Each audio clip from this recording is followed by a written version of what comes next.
Hey guys, this is Danny Boy. This time around we will be using the Geth Plasma Shotgun. The Geth Plasma Shotgun is very similar to the Graal Spike Thrower, but it does have a few key differences. So they weigh the same.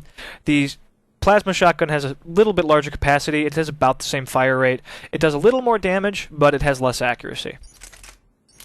Now, the main difference between the two weapons, and they are both charge weapons, both weapons can be charged up and fired, is that this weapon shoots out 3 bolts, whereas the Graal Spike Thrower shoots out 6 spikes. And the spread actually varies on the Graal Spike Thrower depending on distance and depending on whether or not you're aiming down the sights. But that is not the case with this weapon. This weapon's spread is always the same at any range, and unfortunately it doesn't actually leave impact decals. It doesn't leave craters behind, so I can't really definitively show that, but I'm hoping you'll be able to see just by the trail of the projectile. So here's a charge shot.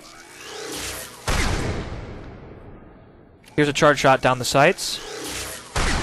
As you can see, it was pretty much exactly the same. Here is an uncharged shot. Here's an uncharged shot down the sights.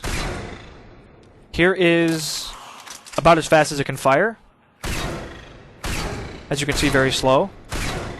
And another thing to keep in mind is though this weapon has a larger capacity than the Graal Spike Thrower, it does use 2 shots on a charge shot, unlike the GST.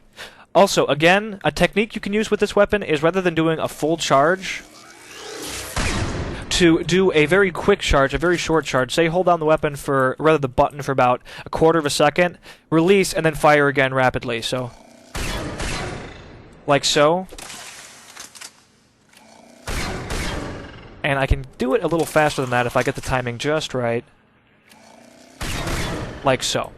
Also, you'll notice that there is considerable kickback on this weapon, so if you are doing the double whammy shot, it's probably better to actually aim for their feet, and then the kickback will bring you to center mass, because center mass will probably have the second shot just completely miss. Maybe their legs. That was better. It seems you can control it to an extent.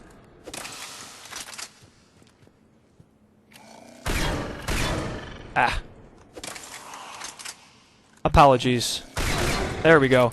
Yeah, that was aiming for about the legs, and you notice the second projectile pretty much totally missed the head.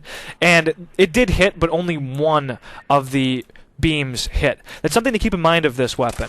And if the enemy is particularly small, you may only hit them with one of the beams from a shot.